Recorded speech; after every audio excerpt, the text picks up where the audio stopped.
एक गांव में मीना और राजू नाम के भाई बहन रहते थे। उस गांव में आए दिन चोरियां हो रही थीं, पर गांव वाले चोर को पकड़ नहीं पा रहे होते।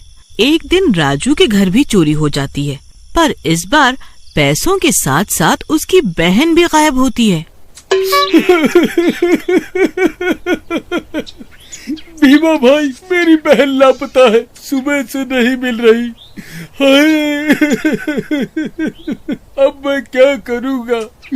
माँ पिताजी उसे मेरे भरोसे ही तो छोड़ के गए थे।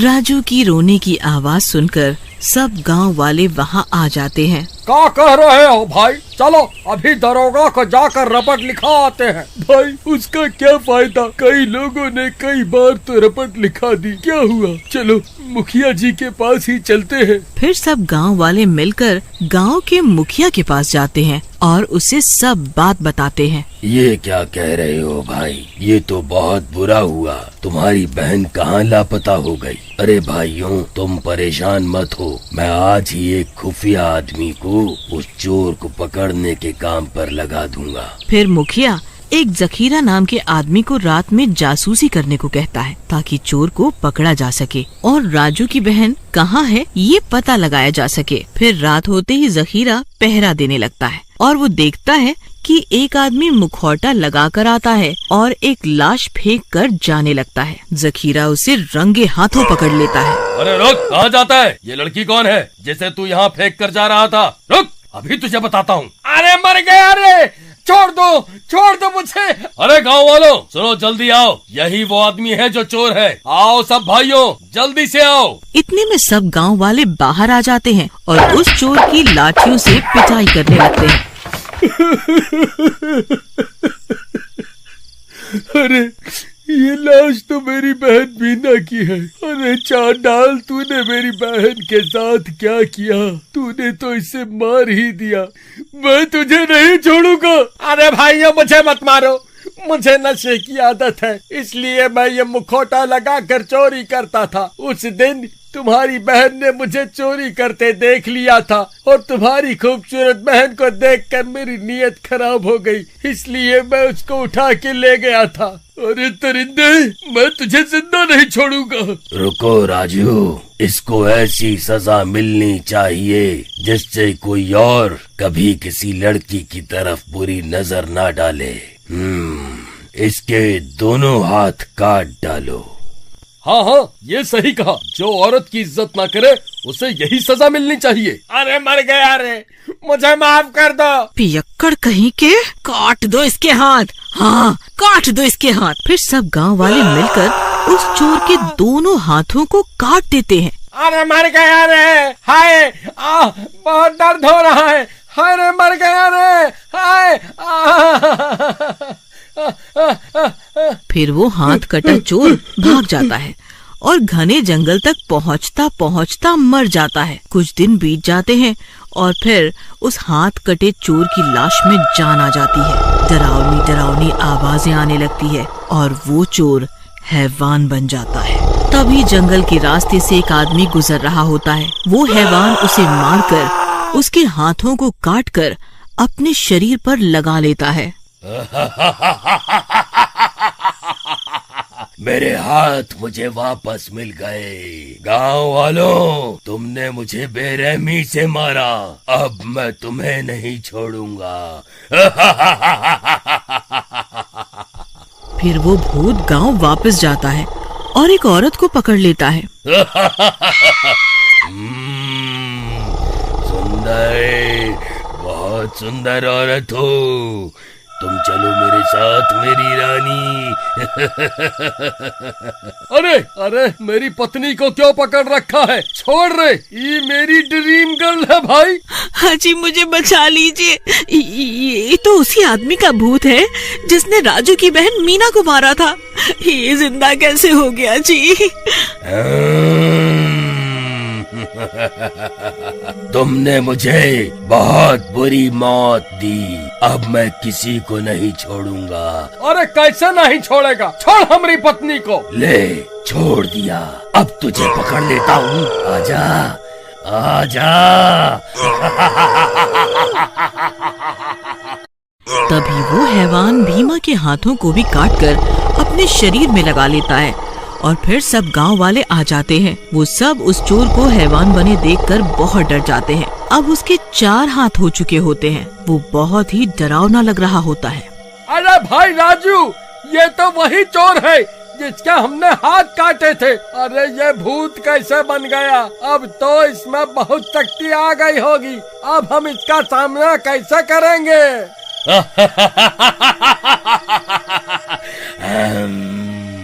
सब गांव वाले डर के मारे इधर उधर भागने लगते हैं और डर के मारे राजू के घर में घुस जाते हैं और हैवान राजू के घर का दरवाजा पीटने लगता है। अरे मूर्ख राजू, दरवाजा खोल, मैं तुम सबके हाथों को काट कर अपने शरीर में जोड़ दूंगा और कई सारे हाथों वाला बन जाऊंगा, सबसे शक्तिशाली बन जाऊंगा और फिर तुम सबकी पत्नियां भी मेरी दासी होंगी।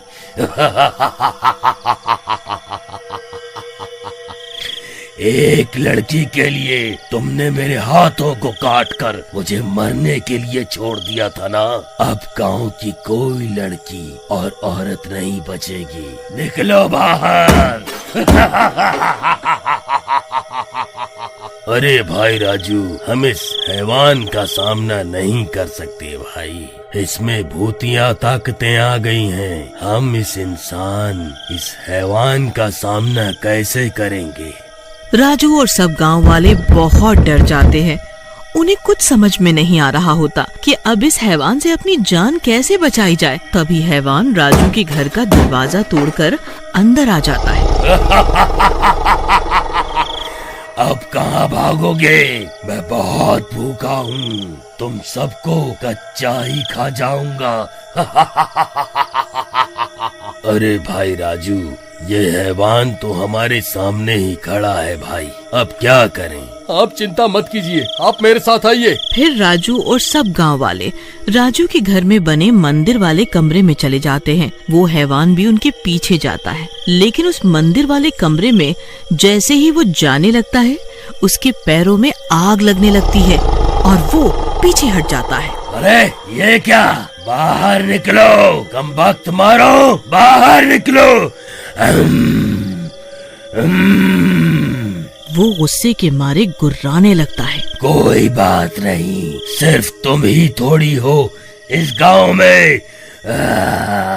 इतना बोलकर वो और किसी का दरवाजा पीटने लगता है और दरवाजा तोड़कर अंदर चला जाता है और उसके हाथों को भी काटकर अपने शरीर में जोड़ लेता है। ये सब कुछ राजू अपने घर की खिड़की से देख रहा होता है। मैं अभी जाता हूँ इस हैवान को मारने। वैसे भी इसने मेरी बहन को बेमौत मार दिया, मैं इसको नहीं छोड़ूंगा। फिर राजू बाहर चला जाता है। तभी हैवान राजू की ओर आने लगता है। आओ राजू, मुझे तुम्हारा ही इंतजार था। तुम्हारी ही वजह से मैं आज इस हालत में हूँ। फिर हैवान राजू की ओर बढ़ने ही लगता है कि उसकी बहन मीना का भूत वहाँ आ जाता है। रुक, तू मेरे भाई को मारेगा?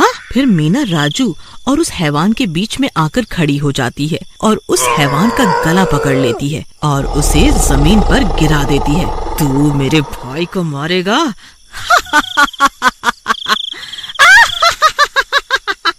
नास पीटे, तेरा बेड़ा गर्क हो।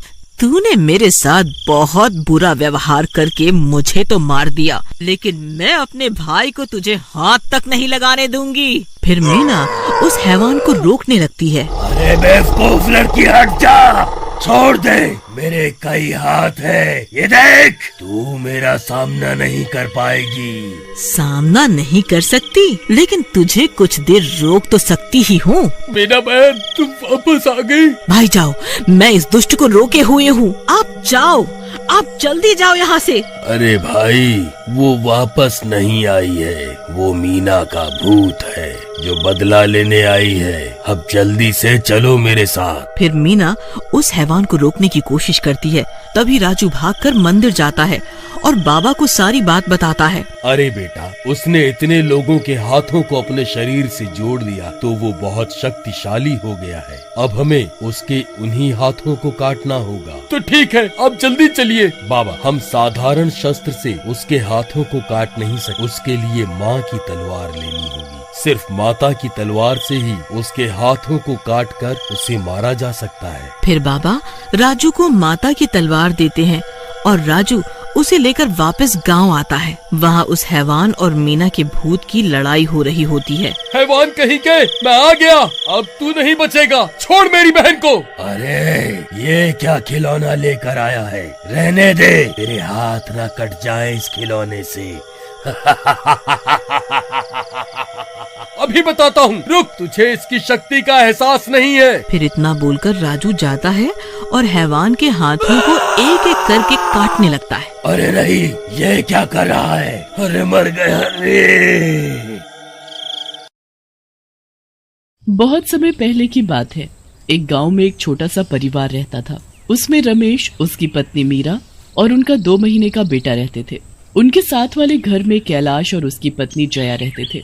दोनों परिवारों में बहुत अच्छा रिश्ता था। एक दिन मीरा गर्मी में रसोई में काम कर रही होती है, तभी उसका बेटा रोने लगता है। अजी सुनते हो, जरा मुन्ने को हवा कर दो, देखना कैसे गर्मी की वजह से बेचारा पसीने पसीने हो रहा है और रोए जा रहा है। अरे भाग्यवान, मुझे भी तो काम पर निकलना है। पर मैं भी तो काम कर रही हूँ, आप इस गर्मी का कुछ करो जी, दिन पे दिन बढ़ती जा रही है और जीना मुश्किल हो रहा है। अब इसमें मैं क्या कर सकता हूँ? चलो अब मैं जा रहा हूँ, कैलाश मेरा इंतजार कर रहा होगा। रमेश और कैलाश दोनों काम पर निकल जाते हैं। रास्ते में उनको एक दुकान के आगे भीड़ लगी हुई दिखती है। वो जाकर देखते हैं तो पता चलता है कि वहाँ एक औरत ने एसी की दुकान खोली है। अरे भाई कैलाश, ये औरत कौन है जो एसी बेच रही है? हमारे गांव की तो नहीं लग रही। हाँ रमेश भैया, बिल्कुल सही कहा तुमने। और मुझे तो ये समझ नहीं आ रहा कि बिना बिजली के ये एसी कैसे चल सकते हैं। चलो जरा चलकर इससे पूछते हैं। दोनों दुकान में जाकर उस औरत से पूछने लगते हैं। मेरा नाम बेला है, मैं इस गांव की नहीं हूँ, मैं तो शहर से आई हूँ। पर हमारे ही गांव क्यों? और ये एसी बिना बिजली कैसे चल रहे हैं? यही तो कमाल है मेरी एसी का कि ये बिना बिजली के चलते हैं और बिल्कुल ठंडी हवा देते हैं। आजकल शहर में जाने कितनी नई नई तकनीक आ गई है, आपको नहीं पता। और मुझे पता चला है कि इस गांव में बिजली नहीं है और यहाँ के लोग बड़े ही परेशान हैं। तो मैंने सोचा कि क्यों ना मैं अपनी दुकान यहाँ ही खोल लूँ, यहाँ काफी अच्छी चलेगी। हाँ, पर यहाँ तुम्हारी दुकान नहीं चलेगी। इतनी महंगी चीज यहाँ किसी के बस की नहीं है खरीद पाना। अरे भैया, कोई महंगा नहीं है ये एसी, बस 2000 रुपए का है। आपको यकीन नहीं है तो ऐसा करो कि आप बिना पैसा दिए ही एसी ले जाओ। जब अच्छे से इस्तेमाल करके आपको यकीन हो जाए तो पैसे दे जाना। ये औरत इतने भरोसे के साथ बोल रही है तो एसी बढ़िया ही होगा। मैं तो कहता हूँ कि आप एक एसी ले ही लो, मीरा भाभी को बड़ा ही आराम मिल जाएगा। हाँ, वो पूरी रात मुन्ने की हवा करते करते ही निकाल देती है। मुन्ना भी फिर चैन से सोया करेगा। रमेश उस दुकान से एक एसी खरीद लेता है। मोहन की तरह कुछ और लोग भी उस दुकान से एसी खरीदते हैं। रमेश खुशी खुशी वो एसी लेकर घर जाता है। अरे वाह जी, आप तो बढ़िया चीज लेकर आए हो। अब तो हम चैन से ठंडी हवा लेंगे। जल्दी से इसे लगा दो, मुझे इसकी ठंडी हवा खानी है। रमेश अपने घर में एसी लगा देता है और उसकी तरह बाकी लोग भी अपने अपने घरों में एसी लगा देते हैं। बेला पहले ही दिन काफी एसी बेच देती है। वो बड़ी ही खुश होकर अपने घर जाती है और फिर एक चुड़ैल में बदल जाती है। कितने पागल लोग हैं इस गांव के जो इतना भी नहीं समझ पाए कि बिना बिजली के एसी कैसे चल सकता है। अब इनको पता चलेगा कि कैसे एसी की जादुई हवा इनको हमेशा के लिए सुला देगी और फिर पूरे गांव पर मेरा राज होगा। ऐसे ही धीरे धीरे मैं पूरी दुनिया को सुला दूंगी और बस फिर पूरी दुनिया पर मेरा राज चलेगा।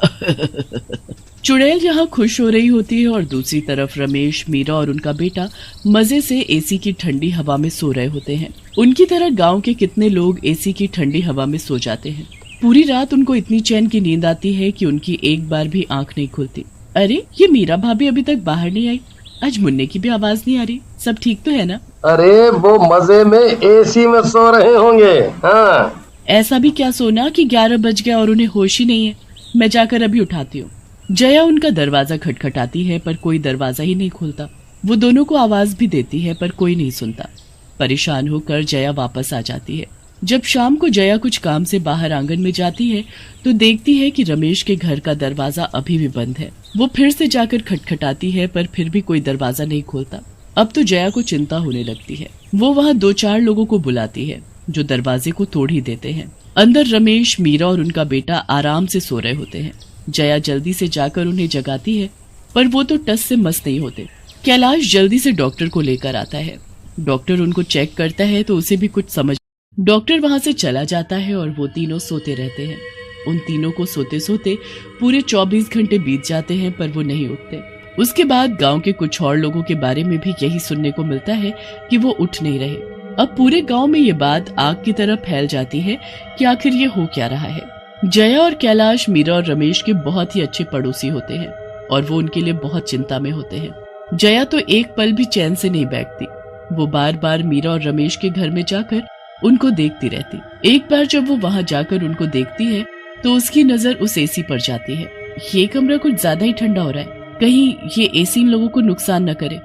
मैं इनसे बोलकर सबसे पहले इसे ही बंद करवाती हूँ। जया घर जाकर कैलाश को बोलती है कि एसी को बंद कर दे, कमरा बहुत ज्यादा ठंडा हो रहा है। पर कैलाश को वो एसी बंद करना नहीं आता था। जया को चैन नहीं पड़ता और वो रात को ही उस एसी बेचने वाली से ये पूछने चल देती है कि एसी कैसे बंद होगा। बेला के घर का दरवाजा बंद होता है। जया दरवाजा खटखटाने ही वाली होती है कि उसे अजीब सी हंसने की आवाज आती है। अरे ये इतने अजीब तरीके से कौन हंस रहा है? ये औरत तो यहाँ अकेले रहती है। जया छुपकर एक खिड़की से झांक कर अंदर देखने लगती है तो अंदर का नजारा देख उसके होश उड़ जाते हैं। अब वो दिन दूर नहीं जब मैं इस गांव के सभी लोगों को हमेशा हमेशा के लिए सुला दूंगी। फिर इस गांव पर बस मेरा राज होगा। हे भगवान, ये एसी वाली औरत तो एक चुड़ैल है। मतलब ये सब किया धरा इसी का है। इसी के एसी की हवा से गांव के लोग सो गए हैं और उठ नहीं रहे। मुझे जल्दी से जाकर ये बात सबको बतानी होगी। जया जल्दी से घर जाती है और बुरी तरह हांफने लगती है। कैलाश उसे ऐसी हालत में देखकर घबरा जाता है। क्या हुआ जया, तुम इतनी परेशान क्यों हो? तुम तो उस बेला के पास गई थी ना? वो एसी बेचने वाली चुड़ैल। चुड़ैल? हाँ, वो बेला कोई आम औरत नहीं है, बल्कि वो तो जादुई एसी बेचने वाली चुड़ैल है। उस चुड़ैल का मकसद इस गांव के लोगों को हमेशा के लिए सुला देना है। वो इसलिए यहाँ आई है। उसका एसी जिन जिन लोगों ने अपने घर में लगाया है वो सोकर उठ ही नहीं रहे, क्योंकि उस एसी की हवा जादुई है जो सबको एक बार सुला देती है तो उठने ही नहीं देती। हे भगवान, अब हम क्या करेंगे जया? कैसे उस चुड़ैल को खत्म करें और गांव के लोगों को बचाएं?